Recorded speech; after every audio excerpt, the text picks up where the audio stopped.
On the day of our 10th wedding anniversary, my wedding ring wasn't on my finger, it was on someone else's hand. When I woke up after surgery, everything finally made sense. That was the moment I drafted the divorce papers and handed them to her. Her little boyfriend stood beside her, eyes red, voice trembling as he tried to explain. "Ryan, Elena just lent me the ring to try it on. I didn't mean anything by it." But before I could even respond, Elena stepped in front of him, protective, defensive, and said coldly, "Fine. Just don't regret it." Half a month later, she was the one who regretted it first. When Elena came home, she acted as if nothing had happened. Her eyes scanned the empty table, a frown forming. Usually, I'd have dinner ready by now, all her favorite dishes, waiting for her return. But tonight, there was nothing. She didn't ask where I'd been. She didn't need to. I'd already had dinner, just not here. Still, she rolled up her sleeves and headed for the kitchen. When she came back, she placed a steaming bowl of noodles in front of me, and from her pocket, she pulled out a heavy gold bracelet, the kind I used to like. Her version of an apology. I looked at the bracelet, then the noodles. Once, she used to win me over with warmth, not gifts. She'd hug me from behind, whisper husband, and surprise me with a handmade tie, saying it was to tie me to her forever. Back then, she'd go biking with me, sit through boring movies, even row a boat just because I liked it. Somewhere along the way, all that turned into jewelry and silence. "I already ate," I said quietly. "When you have time, let's finalize the divorce." She sighed, frustrated. "I already told you, I was just having the rings cleaned. Victor saw them and wanted to try them on. I didn't think you'd take it so personally." Didn't think. That was the problem. She didn't think, or maybe she just didn't care anymore. We weren't just husband and wife, we'd been each other's first love. We met in high school, fell in love in college. No drama, no fireworks, just the soft, honest kind of love that grows in quiet places. She once told me she'd fallen for me the day she saw me reading under a cherry blossom tree, petals falling like snow. She said I looked like something out of a dream she never wanted to wake from. When she chased me, I told her, "If you can get into the same university as me, I'll be your boyfriend." She stopped showing up after that. I thought she'd given up until the admission letters arrived. She came running to find me, breathless, glowing, just in time to see my mother jump off the roof. That day changed everything. Poverty had already taken so much from us, but my father's betrayal took the rest. A stranger came into our home, ripped my mother's wedding ring off her hand, and claimed it as her own. That same night, my mother ended her life. Elena stayed with me through it all, through the screaming, the fight with my father, the blood on our hands. She stood by me, fierce and loyal. And when I told her, "If anyone ever wears our wedding ring, I'll cut off their hand," she smiled sadly and said, "Then I'll make sure no one ever touches them. They belong only to us." That was the moment I truly fell in love with her. But now, everything's changed. When she asked about our daughter's piano recital, I told her to ask her mother. Elena's parents never liked me. They thought I wasn't good enough, that I was holding her back. After our daughter was born, they took her to their home, and every time I went to see her, there was an excuse: "She's sleeping. She's in class." Elena never fought it. She'd just say softly, "That's my mom." Elena looked at me, brows furrowed, her voice sharp but steady. "Do you really think I'd hurt our child?" she asked, not out of love, but out of pride. Then she sighed, switching to that familiar tone of superiority. "You should pay more attention to our daughter. Look at her, she's closer to Victor than to you now." I closed the book in my hands, irritation simmering beneath the surface. "Isn't that good?" I said quietly. "After the divorce, he won't have to start from scratch." That struck something in her. Her calm cracked. "Enough," she snapped. "All you ever do is get jealous over nothing. Do you even look like a father anymore?" That one stung, because deep down, I wasn't sure I did. Her parents never saw me as one, either. To them, I was the poor boy who married their daughter out of luck. Victor was everything they wanted for her. An overseas returnee with perfect manners, old family ties, and just enough charm to make people forget he was only an assistant. He and Elena were inseparable: business trips, late nights, even picking up our daughter from school. Her parents adored him. Sometimes, I wondered if they'd already replaced me in their minds. I didn't want to fight anymore, but the words came out anyway. "Fine," I said, my voice shaking. "You're right. I'm not a good father. That's why you've taken away my chance to be one again." Her fists clenched. My eyes burned. And in that silence between us, everything that had once held us together started to fall apart. Half a month ago, it had rained hard, the kind of night that made the city feel heavier. We'd just left her parents' house when Victor called. She didn't hesitate. She told me to grab a cab home and drove off to meet him. That was the night a car hit me. By the time I woke from surgery, the baby she'd been carrying was gone. And with it, whatever love I still had left for her. Over the years, we'd fought 100 times. Every time, she'd slam the study door shut, loud enough to make the walls shake. This time was no different, except for one thing. I didn't want to make up anymore. I packed my bags, left the divorce papers on the coffee table, and walked out. No second thoughts. No looking back. I returned to the old apartment, the one I hadn't set foot in for 14 years. The last memory I had there was the night I fought my father until his face was unrecognizable. After that, Elena and I started from nothing, a tiny room near the university, just big enough for 2 people and a dream. Her father cut her off completely, told her to figure it out yourself. So, we did. We worked shifts, studied, and lived off instant noodles and second-hand hope. It was hard, but those were the happiest days we ever had. 5 years ago, before my father died of cancer, he left this apartment to me. I kept the keys, but I could never bring myself to use them. Coming back meant remembering my mother, and I couldn't do that. Not until now. For the first few days, it was quiet. Elena called once. I didn't answer. She didn't call again. On the 5th day, I went to the hospital for a checkup, and that's where I ran into Victor. He looked startled, like a kid caught in a lie. "Ryan, there's nothing between me and Elena," he stammered. "She just brought me here because I twisted my ankle." I said nothing. Just looked at him. Then he noticed the medicine bag in my hand. "Are you sick?" he asked softly. "Elena told me about the baby. I'm so sorry. It's my fault." I nodded. "It is. But it doesn't matter anymore." Just then, Elena appeared, calm, composed, like this was all perfectly normal. She took the bag from Victor, then snatched mine away. "You're sick?" she asked, her voice suddenly trembling. "Why didn't you tell me?" She opened the bag, saw the iron supplements, and froze. I could tell she remembered. She'd promised to come with me to this very appointment. She turned to Victor. "Didn't I tell you to remind me about this?" He looked pale. I forgot.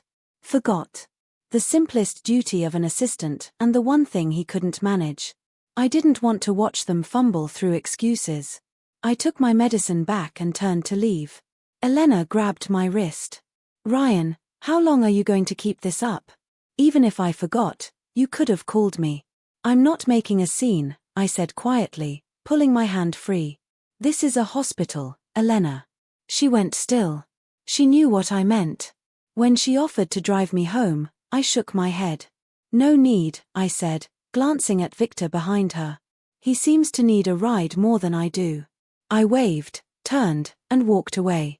Behind me, I heard her hurried steps, his startled voice, and when I looked through the glass doors, I saw him stumble, her hand reaching back to help him. I kept walking. A week later, I finally thought about calling her to ask if she'd signed the papers. Before I could, my phone lit up with my mother-in-law's number. I hesitated, then answered. "Dad," came a small, hoarse voice. It was my daughter. Before I could say anything, her voice broke into a sob. "Why didn't you come see me when I was sick?" "Uncle Victor said you don't want me anymore, Iris," I said, my throat tight. "You're sick." When the line went dead, my heart froze. And before I even realized it, I was already in my car, heading straight for her family's house. Inside the house, the Liu family was gathered neatly around the dining table like a picture of order. When I walked in, all that order shattered. Elena stood first, her voice sharp enough to cut the air. Do you even remember today's our family dinner? You've been gone for days. I thought you didn't consider this place your home anymore. I didn't answer her. My eyes went straight to my daughter. I kneeled, touched her small, warm face. What's wrong, sweetheart? Did you see a doctor? Her eyes were red. She turned away, refusing to look at me, still hurt, still angry. Before I could say more, Victor's voice broke in, too casually. Just a little cold, he said with a smile, patting her head like she was his. She's almost better. And then he added, almost teasing, Ryan, what made you suddenly think of Iris today? That was when I finally noticed him, sitting beside my daughter, Elena on her other side. From where I stood, they looked like a perfect little family. And I was just an intruder. I lifted Iris from her chair, carried her to the couch, and sat her on my lap. I'm sorry, baby, I whispered. Dad didn't know you were sick. But you called me, and here I am. Don't be mad, okay? Tears welled in her eyes, and she nodded, her tiny hands clutching her shirt. I smiled and brushed her hair. Wait here with Dad for a moment. Then I stood. And everything that had been buried for years came rushing up all at once. Smack. My fist connected with Victor's face before anyone could react. You've always been bold, I said, my voice shaking with fury. I can't blame you for liking other men's wives, flies don't land on clean eggs. But if you ever talk nonsense in front of my daughter again, I'll teach you what manners mean. Victor stumbled back, clutching his cheek, hiding behind Elena. Her eyes flashed with rage. Ryan, what the hell are you doing? Her brother scoffed from across the table. No upbringing at all, he muttered. Still hitting people like a thug. I laughed, a sound half broken, half bitter. Elena, I said, my voice cracking, I've swallowed every insult for you. Do you even know what that felt like? Before anyone could stop me, I yanked the tablecloth. Dishes crashed, glasses shattered, voices screamed. It was chaos, beautiful, terrifying chaos. I grabbed a chair and hurled it. It grazed Marco's shoulder, knocking him off. Balance. He fell hard, eyes wide with shock. You're crazy, he shouted. You're completely crazy. Elena's mother charged toward me, hands raised. I grabbed a wine bottle, slammed it against the table. It shattered, shards cutting deep into my hand. The pain barely registered. Elena, her mother screamed, frozen mid-step. Blood trickled down my wrist, but my hand stayed firm around the jagged glass. Don't come closer, I said, my voice low, trembling with fury. Iris is my daughter. You had no right to take her away from me. To keep her from me. She gets sick, and you don't even tell me.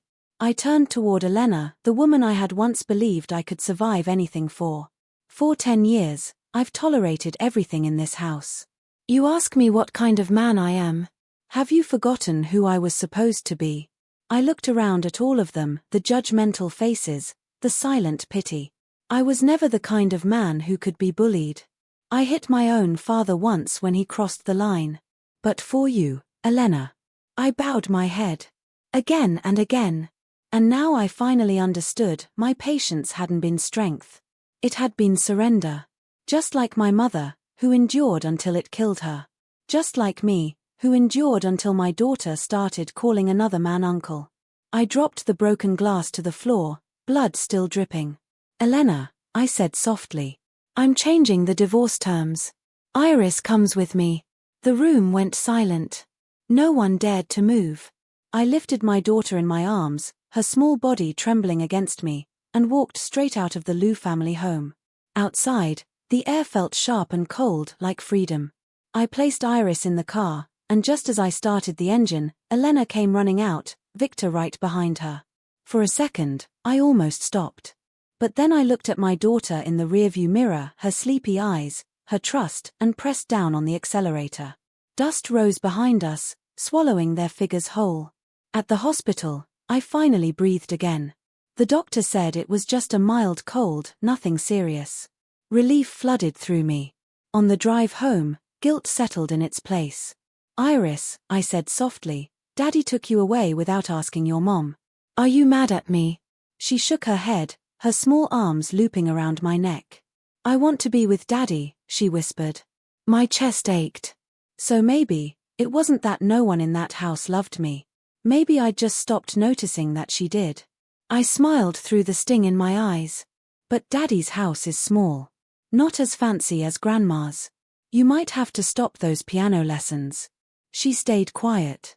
For a moment, I thought I'd made a mistake, that I'd taken her away from a better life. Then she looked up at me, her voice barely above a whisper. "If I stay with Daddy, will it be hard for you?" "Maybe a little," I said, my throat tightening. "But Daddy will be happier." This time, I couldn't hold back. The tears came hot, relentless, soaking her tiny shoulder. Later that night, after she fell asleep, I checked my phone. Missed calls from Elena. Dozens. Her messages followed apologies, excuses, deflections. She said she was wrong about the ring, but that I'd gone too far, so we were even now. Then came the question, "Do you really want a divorce after 10 years? How could you be so heartless?" And finally, one last message.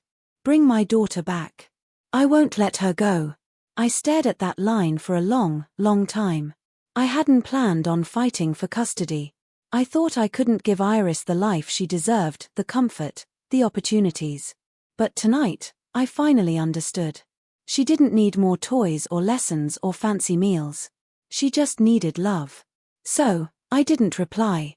I just started sending out resumes and visiting law firms, quietly preparing for the battle I should have fought a long time ago.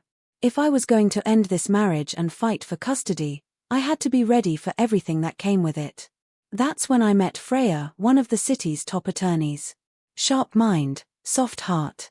The kind of woman who knew the law but still understood people.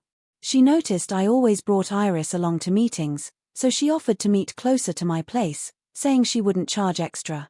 I hesitated, didn't want to take advantage of her kindness, but managing work, legal prep, and a little girl wasn't easy. So I agreed. Over time, the meetings grew warmer, less formal.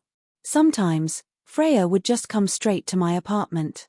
That's where trouble found us. One afternoon, Elena showed up just as Freya was stepping out of the elevator. When I opened the door and saw them both standing there, it felt like time froze. Freya, calm and composed. Elena, cold and furious. I stepped aside to let Freya in, blocking Elena with my arm. "What are you doing here?" I asked. She didn't answer. Her eyes followed Freya as she walked in, full of questions, full of hurt. "Who is she?" Elena demanded.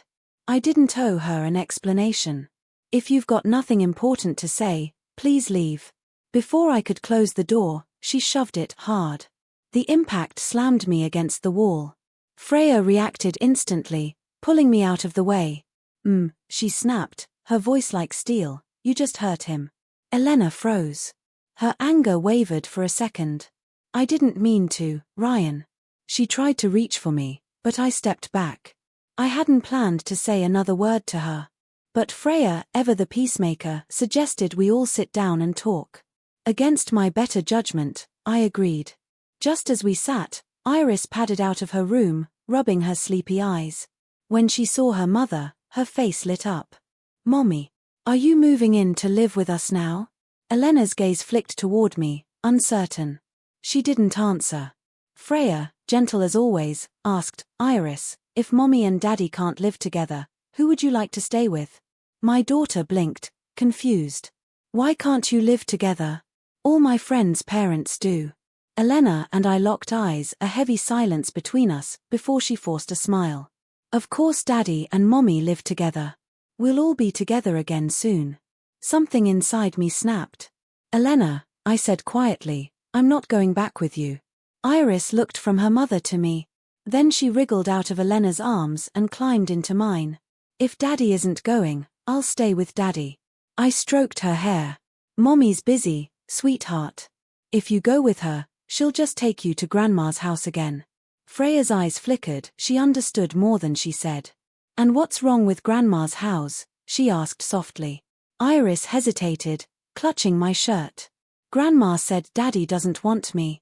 Uncle Marco says bad things about Daddy too, And Uncle Victor said you and Mommy will have a new baby and forget me. My throat tightened. They're lying, I told her. Daddy loves you very, very much. Elena's face went white. They said that to you? Iris nodded. After Elena left, Iris lifted her head, eyes shining with confusion. Daddy, are you really going to divorce Mommy? I couldn't lie. Freya glanced at me, her tone calm but firm. Children know more than we think, she said. So I nodded. Iris whispered, almost to herself, I don't like Uncle Victor at all. I smiled faintly and brushed a hand over her hair. Me neither. I refused their offer. They still didn't get it. Between Elena and me, it was never about money. The fact that they thought they could fix everything with a few shares just showed they still looked down on me. Their apology wasn't born out of guilt, it was born out of fear. Fear of losing their daughter. Just like years ago, when they'd reluctantly agreed to let her marry me. After Elena's mother left, the air in the room felt heavy. Iris was quiet, her usual spark dimmed. So I took her to the park nearby, hoping a little sunlight might lift her mood. That's where I ran into Aiden, my old friend from childhood. Same quick smile, same hot temper. His son was about Iris's age, and soon the two kids were laughing together while we sat on a nearby bench. When Aiden asked how I'd been, I hesitated. Then I told him everything, Elena, the divorce, the mess. He listened quietly, his jaw tightening with every word. Then, in true Aiden fashion, he exploded. Man, that woman's poison, he said. Don't you dare forgive her. Women like that, they lie, they cry, and the moment you take them back, they know you can't live without them. That's when they hit harder. I almost laughed, same old Aiden. But before I could reply, his expression froze. He was staring at something, or someone, behind me. I turned. Elena stood a few steps away, pale and furious, her hands trembling at her sides. Aiden didn't flinch. He swore a few more times to her face before storming off with his son, but not before handing me his number with a solid pat on the shoulder. Elena looked different, thinner, softer somehow. Her eyes, though still sharp, carried something fragile. She said she wanted to talk. So I brought her home. The moment she sat down, the words rushed out. I'm sorry. I froze. In all our years together, I'd never heard those words from her, not once. I actually glanced toward the window, half-jokingly checking if the sun had fallen out of the sky. She looked at me, voice trembling. Are you disappointed in me? To say no would have been a lie. But that disappointment felt distant now. Like something that belonged to another lifetime. Whatever I felt for Elena now, it wasn't love. Maybe just familiarity. The kind you feel for a stranger you used to know well. When I didn't answer, she smiled bitterly. I know I caused all this. I don't deserve forgiveness. But, Ryan, I can't let go. I sighed. For a long time, I'd loved this woman deeply. Maybe that's why, even now, part of me still wanted her to find peace. Elena, I said gently, how do you know you can't let go if you never try? I used to think I couldn't either. That's why I stayed, endured, and kept swallowing the pain. But every night you turned away from me, every fight followed by silence, every time you made me feel invisible, I thought about leaving. I was just like you now, hanging on because I didn't know how to stop. Her eyes welled up. She looked around the room, the couch, the photos, the little memories that still lived there. Ryan, is this still about the ring? Because Victor touched it, you think it lost its meaning. But it didn't. It never did. She wiped her tears and looked straight at me. I never had anything with him. I've only ever loved you. I'll buy you another ring, she pleaded. Please. Just one more chance. When I shook my head, the light in her eyes flickered out. Ryan, you can't do this, she whispered. We promised forever. You said we'd grow old together, side by side. How can you walk away now? Did you stop loving me? Do you love Freya instead? I met her eyes. If I did, would it make this easier for you? She froze, then looked down. I didn't mean it like that. I know, I said softly. We both did. There was a time when just looking at each other was enough. When our eyes lit up, alive with something pure and wordless. But love fades when you stop nurturing it. And when it's gone, you can feel it in the silence. There was nothing like that between Freya and me. Not love. Not longing. Just understanding. Later, Elena offered to make noodles. I nodded. Make 2 bowls. As she moved around my kitchen, I leaned against the doorway, giving small directions. It reminded me of another kitchen, our tiny apartment near the university. Back then, she didn't even know how to boil water. But one night, I was sick with a fever, and she'd stayed up, clumsily cooking noodles for me. The noodles were mushy, the egg burnt, and she'd burned her own hand, but it was the best meal I'd ever had. Now, years later, she stood there again, cooking noodles for me, tears silently collecting in her lashes. When we sat down to eat, neither of us spoke. I ate slowly, knowing this would probably be the last bowl she'd ever make for me. And when she finally broke down, crying into her hands, she whispered, "Why does it even taste different now?" Because everything changes. That's the cruel truth about life. No matter how tightly you hold on, some things just don't stay the same. All you can do is cherish them while they last. That night, she asked to stay, to sleep beside our daughter. I said yes. By morning, she was gone. On the table sat breakfast, everything I used to love. And in the quiet light of dawn, the only one still there was Iris, sleeping peacefully. A few days later, packages started arriving at my door, one after another. Most of them were Iris's things. Tiny dresses, boxes of toys, her favorite storybooks, even a piano. I stared at the growing pile, half amused, half overwhelmed. "Sweetheart," I said, "we can't fit all this in our place." She tilted her head, the way she always did when she thought I was being silly. "But aren't we moving?" she said. "Mommy told me the apartment across from Rainbow Kindergarten is for us. That one's super big." Before I could even respond, my phone buzzed. It was a message from Elena. "About the divorce, I agree. You need to accept your share of the property, otherwise, I won't feel at ease letting Iris stay with you. The unit across from Rainbow Kindergarten, 308. 1 apartment per floor. The code is your birthday. It's safe there and closer to Iris's school." I looked around our small, damp apartment, the one that always smelled faintly of rain, and then at my daughter's hopeful eyes. "All right," I said quietly. "We're moving." When we first walked into the new apartment, it felt unreal. Everything was new, fresh paint, polished floors, even the air felt different. Iris ran from room to room, squealing when she found the one with pink curtains and a bed shaped like a cloud. Her laughter filled the empty space, and for the first time in a while, it felt like home. That same night, I called the movers. By midnight, we were settled in. But as I handed over the payment, I couldn't help muttering under my breath, Elena could have sent everything here to begin with. Would have saved me the trouble, and the bill.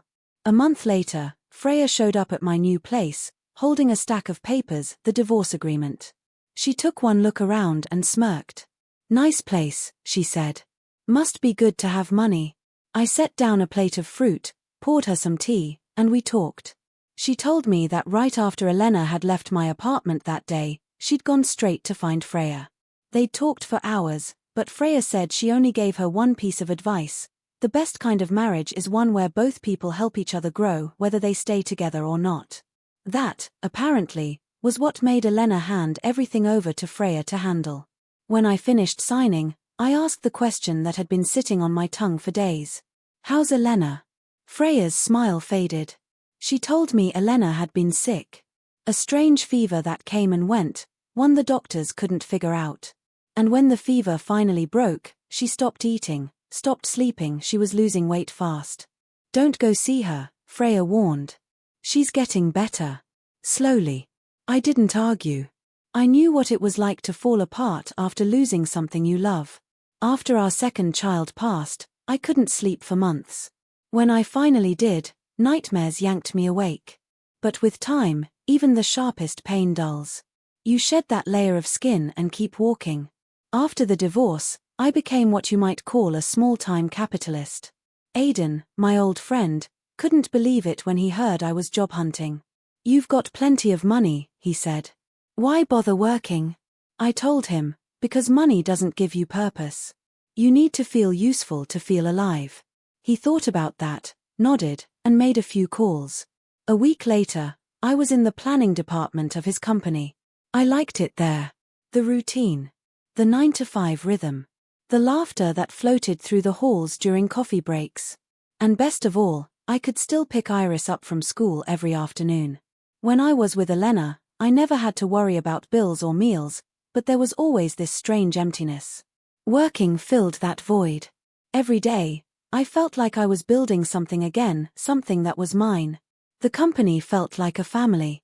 There were team-building trips, late-night brainstorming sessions, and inside jokes that made Mondays bearable.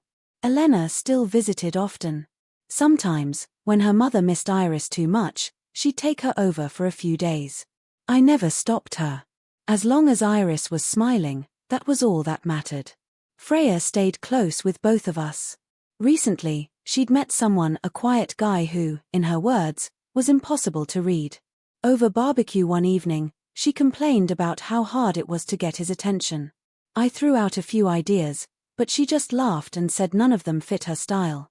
Before I could say anything else, Elena rolled her eyes and said, "Then chase him with a stick." We all burst out laughing. For a second, it felt like we were back in college again.